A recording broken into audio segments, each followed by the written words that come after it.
নিষিদ্ধ। ইহুদিরা দেরি করে ইফতার করে। লা ইয়াজালুন নাসু আলা খাইরিন মা আজ্জালুল ফিতরা। বিশ্বনবী বলেছেন, এই উম্মত যতদিন আগে আগে ইফতার করবে, এই উম্মতের কপাল থেকে কল্যাণ কেউ ছিনিয়ে নিতে পারবে না। চিল্লায় বলেন ঠিক কি না? আজানের জন্য বসে থাকবেন না, সময় দেখবেন।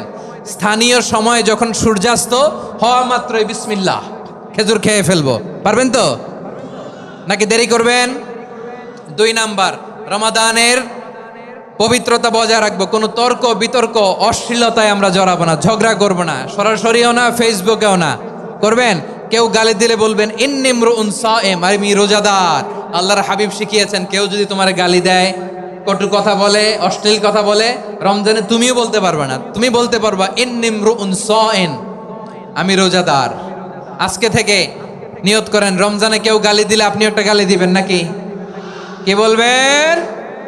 রোজাদার, রমজানের পবিত্রতা আমি ভঙ্গ করতে পারবো না। অশ্লীল নাটক সিনেমা আমরা দেখব না। যে রমজানে মিথ্যা কথা, মিথ্যা কাজ, মিথ্যা সাক্ষী ছাড়তে পারে নাই, তার না খেয়ে থাকা, উপবাস থাকা দিয়ে আল্লাহর কিছু যায় আসে না। এজন্য মিথ্যার সাথে আমাদের কোনো সম্পর্ক আছে? মিথ্যা বলবো না। 4 নাম্বার, অপচয় করব না। ইন্নাল মুবাযযিরিনা কানু ইখওয়ানা শায়াতিন ওয়া কানা শাইতানু লিরাব্বিহি কাফুরা। অপচয়কারী শয়তানের ভাই। আচ্ছা, যে শয়তানের ভাই ও নিজেও আরেকটা কি? শয়তান। যে শয়তানের ভাই ও নিজেও আরেকটা কি? অপচয় করব না। ইফতারি করতে যে আমরা অনেকে অপচয় করি, এগুলো করবেন আপনারা না। অপচয় অপব্যয় করব না। 5 নাম্বারে, রিয়া, লোক দেখানো ইবাদত আমরা করব না। লোক দেখানোর জন্য নামাজ, রোজা, জিকির, তেলাওয়াত, দান, সদকা এগুলো করলে আল্লাহর দরবারে এগুলো কবুল হবে। বিশ্বনবী বলেন, দাজ্জালের ফিতনার চেয়ে একটা বড় ফিতনার ভয় আমি করি, সেটা কি? আর রিয়া, শো অফ মেন্টালিটি, লোক দেখানো মানসিকতা। এটা থেকে আমরা বিরত থাকবো ইনশাআল্লাহ। 6 নাম্বার, অনেক গুরুত্বপূর্ণ, ব্যবসায়ী ভাইয়েরা, ব্যবসা করেন কারা কারা? হাত তুলে দেখান তো আমারে। মাশাআল্লাহ, হাত নামান। ব্যবসায়ী ভাইয়েরা, অনেক অসাধু ব্যবসায়ী আছে, রমজান আসলে নিত্য প্রয়োজনীয় পণ্যের মূল্য বৃদ্ধি করে দেয়। এরকম আছে না নাই? এগুলো করবেন না। মজুদদারি করবেন না। পণ্যের কৃত্রিম সংকট বাজারে করবেন না। আপনি লাখ টাকা কামায়া ভাবছেন যে রোজাদারদের কষ্ট দিয়ে ধনী হবেন, এমন রোগ আল্লাহ আপনারে দিবে, কোটি টাকা দিয়েও আপনি হাসপাতালের বিল পরিশোধ করার ক্ষমতা আপনার হবে না। খবরদার। শেষ বয়সে দেখবেন কি কষ্ট আপনার হয়। আপনি রোজাদারদের কষ্ট দিচ্ছেন, আল্লাহ আপনার সুখে রাখবে? আল্লাহর দোহাই লাগে, আমার ব্যবসায়ী ভাইয়েরা এটা করবেন না। আরব বিশ্বে আমরা দেখেছি, আরব বিশ্বের ব্যবসায়ীরা সারা বছরে ব্যবসা করে, রমজানে ভর্তুকি দেয়। আর আমার দেশের কিছু অসাধু ব্যবসায়ী রমজানে গলাকাটা ব্যবসা করে আর সারা বছর সেইটার উপর দিয়ে চলে। চিল্লায় বলেন ঠিক কিনা? করবেন না, এটা করবেন না। নিত্য প্রয়োজনীয় পণ্যের মূল্য বৃদ্ধি করা হারাম, পণ্যের কৃত্রিম সংকট তৈরি করা হারাম, মজুদদারি করা হারাম, রোজাদারদেরকে কষ্ট দেয়া হারাম, এটা করবেন না। 7 নাম্বারে সর্বশেষ কথা, অধীনস্থ যারা আছে তাদের কাজের চাপ আপনারা কমিয়ে দিবেন। কাজের লোক, ফ্যাক্টরির ওয়ার্কার, স্টাফ, তাদের প্রতি যদি রহম করেন, আপনার উপর রহম করবে কে? আমার প্রিয় ভাইয়েরা, এই আসন্ন রমাদান এটা এমন এক বরকতের মাস, যে মাসে আমরা নিজেদের নাফসের উপর নিয়ন্ত্রণ প্রতিষ্ঠা করি। সারা বছর নাফস আমাদেরকে নিয়ন্ত্রণ করে, আর রমাদানে আমরা নাফসকে নিয়ন্ত্রণ করি। কথা বুঝতেছেন? সারা বছর নাফস আমাদেরকে নিয়ন্ত্রণ করে। এই যে এখন আমার খেতে মনে চাইলে যে খেজুর রাখা, আমি খেজুর খেতে পারবো, নাটস আছে, বাদাম খাইতে পারি।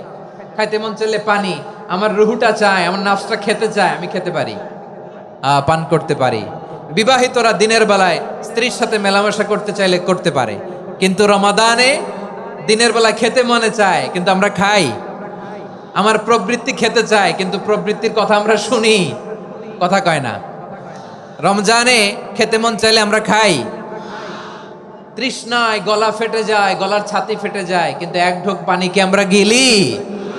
বিবাহিতরা দিনের বেলা স্ত্রীর সাথে কি মেলামেশায় যায় না। তার মানে সারা বছর নফস আমাদেরকে নিয়ন্ত্রণ করে, আর রমাদানে নফসের উপর আমরা নিয়ন্ত্রণ প্রতিষ্ঠা করি। নফসের লাগাম আমরা রমাদানে টেনে ধরে। চিল্লায় বলেন ঠিক কি না?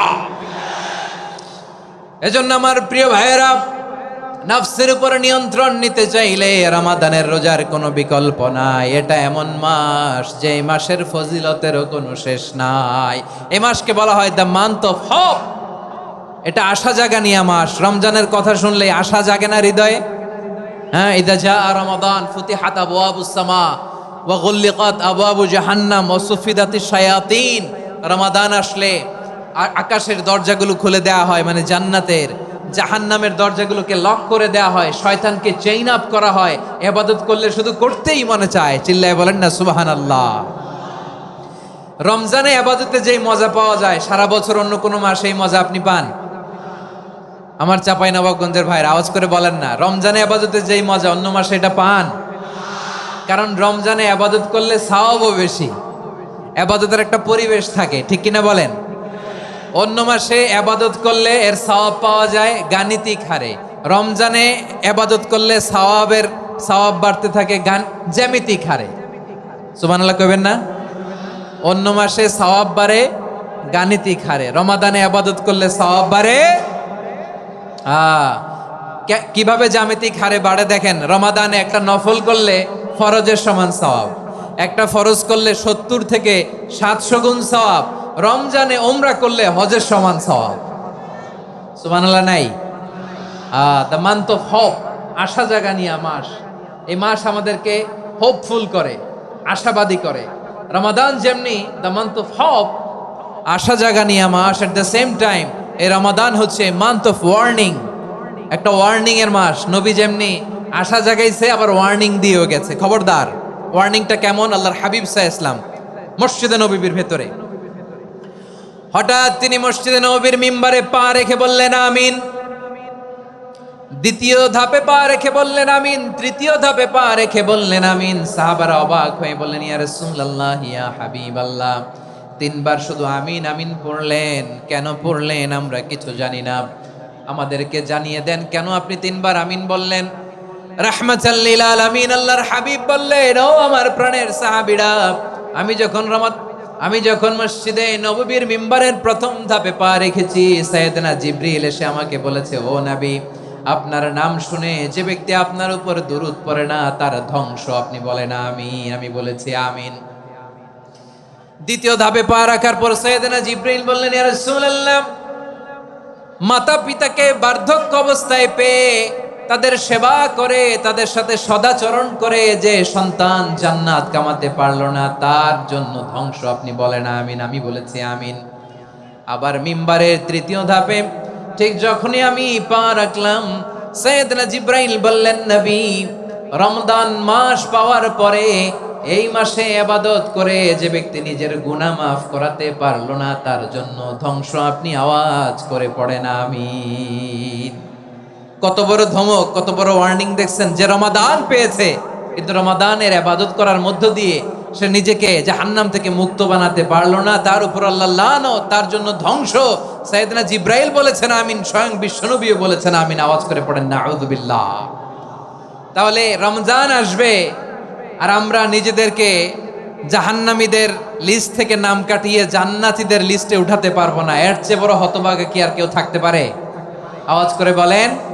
তাহলে রমাদানের এই রহমত, বরকত, মাগফিরাত, ফজিলত আমাদের কামাই করার দরকার আছে না নাই?